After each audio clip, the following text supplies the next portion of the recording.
It is National Eating Disorder Awareness Week, and Jennifer Lombardi, with the Eating Disorder Treatment Specialist, is here. Now, Jennifer, how much of a problem are eating disorders and anorexia?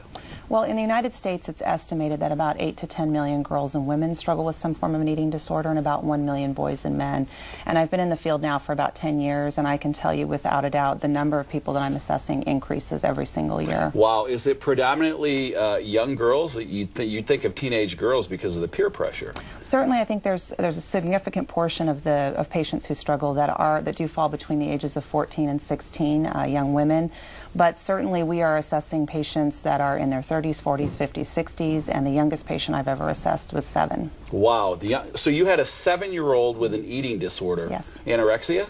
Yes, and most children who struggle with eating disorders, typically they do struggle with anorexia. However, we are seeing cases of children who are struggling with bulimic behaviors and certainly binge eating. How much of a problem are some of the shows like The Biggest Loser and some of these shows that, you know, deal with heavier people, or you have the cooking shows, that sort of thing? How much does that, factor into all this? Well, I understand the need to focus on this quote-unquote obesity epidemic that we have in this country.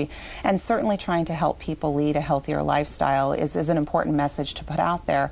I think the challenge with some of these shows is it sort of glamorizes how people go about doing that, and creates an unrealistic, method of doing so. Most people cannot afford to be in a 24/7 environment and really be pushed to their physical limits in order to lose weight.